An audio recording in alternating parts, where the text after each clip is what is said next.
NCERT எக்ஸாம்பிளர்லேருந்து questions பார்க்கலாம் பாருங்க. Fifth question, the length and breadth of a rectangular sheet are 16.2 centimetre and 10.1 centimeter respectively.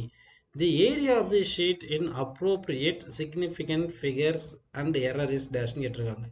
அப்போ area எழுதும் போது எப்படி எழுதணும்னா இந்த மெஷர்ட் வேல்யூ ப்ளஸ் எரர் எப்படின்னு எழுதணும். அப்படின்னா area into area plus error எழுதணும்.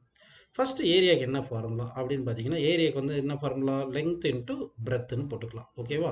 லெங்த் எவ்வளோ கொடுத்தாங்க, 16.2 சென்டிமீட்டர் கொடுத்துருக்காங்க. பிரெத் எவ்வளோ கொடுத்துருக்காங்க, 10.1 சென்டிமீட்டர் கொடுத்துருக்காங்கப்பா.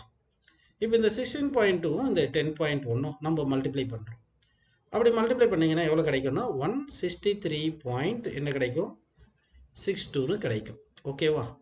சரி, இங்கே நமக்கு சிக்னிஃபிகண்ட் எல்லாம் எவ்வளோ இருக்குது, 3 சிக்னிஃபிகண்ட்டில் தானே இருக்குது. அப்போ மல்டிப்ளிகேஷன் டிவிஷன் எல்லாம் இருந்துச்சுன்னா லீஸ்ட் நம்பர் ஆஃப் சிக்னிஃபிகண்ட் எந்த ரீடிங் இருக்கோ அந்த ஆன்சர் தான் வரணும். அப்போ ரெண்டுத்துலேயும் 3 சிக்னிஃபிகண்ட் இருக்கிறதுனால நமக்கு 3 சிக்னிஃபிகண்ட்டில் வரணும். அப்போது 163.62 வந்து இந்த 6ஐ வந்து ட்ராப் பண்ணிடணும்.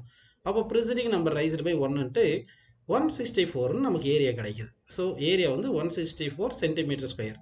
அப்படின்னா ஏரியா வந்து நமக்கு 164 சென்டிமீட்டர் ஸ்கொயர் கிடச்சிருக்கு. இப்போ எரர் கண்டுபிடிக்கணும். இப்போ நமக்கு ஃப்ராக்ஷனல் எரருக்கு என்ன ஃபார்முலா பார்த்தீங்கன்னா, மல்டிப்ளிகேஷனில் டெல்டா ஏ பை ஏ, இந்த fractional error is equal to sum of fractional error of individual values அப்படின்னு வந்துடும். ஓகேங்களா? அப்படி எடுத்துக்கலாம். இப்போ டெல்டா எல் எவ்வளோ பார்த்தீங்கன்னா, எல் வந்து எவ்வளோ கொடுத்துருக்காங்க, நமக்கு 16.2 கொடுத்துருக்காங்க. அப்போ டெல்டா எல் எவ்வளோன்னு பார்த்தீங்கன்னா, இந்த லாஸ்ட் நம்பர் இருக்கிற இடத்துல 1ன்னு போட்டுக்கணும், மற்ற இடத்துல 0 போட்டுக்கணும். அப்போ 0.1ன்னு எடுத்துக்கணும். அப்படின்னா 0.1 டிவைட் பை எல் வந்து எவ்வளோ, 16.2 plus delta B. Delta B B எவ்வளோ கொடுத்துருக்காங்க, 10.1 கொடுத்துருக்காங்க. அதே மாதிரி டெல்டா பி வேணும்னா லாஸ்ட் நம்பர் பிளேஸில் 1ன்னு போட்டுக்கணும். அப்போ மற்ற பிளேஸில் 0 போட்டுக்கணும், 0.1. அப்போ 0.1 டிவைட் பை என்ன பண்ணணும், 10.1ன்னு போட்டுக்கணும். ஓகேங்களா? எப்படி போட்டுக்கிறோம். இப்போ வந்து என்ன பண்ணால் நமக்கு இங்கே லெஃப்ட் சைடில் டெல்டா ஏ பை ஏ தானே இருக்குது. ஏவை ரைட் சைடு கொண்டு வந்துருங்க.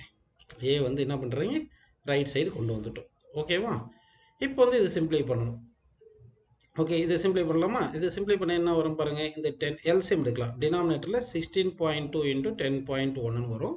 நியூமரேட்டரில் என்ன பண்ணலாம், இந்த எல்சிஎம் எடுத்துக்கலாம், மல்டிப்ளை பண்ணிக்கலாம். 10.1 இன்ட்டு 0.1 என்ன வரும், 1.01. இந்த 16.2 இன்ட்டு 0.1 வந்து 1.62ன்னு வரும். ஓகேங்களா? இன்ட்டு ஏரியாப்பா.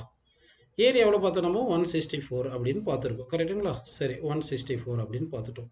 இதை சிம்பிளை பண்ணோம்னா நமக்கு என்ன கிடைக்கும் பாருங்கள், 2.63 அப்படின்னு வரும். டெல்டா ஏ வந்து சென்டிமீட்டர் ஸ்கொயரில் போட்டுக்கலாம். இந்த 2.63 இருக்கு இல்லையா, இப்போ இதை வந்து என்ன பண்ணலாம்னா வந்து நம்ம 1 சிக்னிஃபிகண்ட் மாற்றலாம். ஏன்னா டெசிமலில் வந்து 1ல் தானே இருக்குது. அப்போது 3 சென்டிமீட்டர் ஸ்கொயர் அப்படின்னு வந்துடுது. இப்போ நம்ம எழுதும் போது எப்படி எழுதணும், ஏரியா வந்து எழுதும் போது மெஷர்டு வேல்யூ ப்ளஸ் எரர்னு எழுதணும். ஓகேங்களா? அப்படின்னா மெஷர்டு வேல்யூ எவ்வளோ வந்திருக்கு, 164. எரர் எவ்வளோ வந்திருக்குப்பா, 3. ரவுண்டாக பண்ணி 3 வந்துருச்சு. ஸோ 164 இங்கே மெஷர்டு வேல்யூ, அப்போது எரர் வந்து 3 வந்திருக்கு. ஸோ ஃபஸ்ட் ஆப்ஷன் வந்து கரெக்டுப்பா. ஃபஸ்ட் ஆப்ஷன் கரெக்டுன்னு எடுத்துக்கலாமா?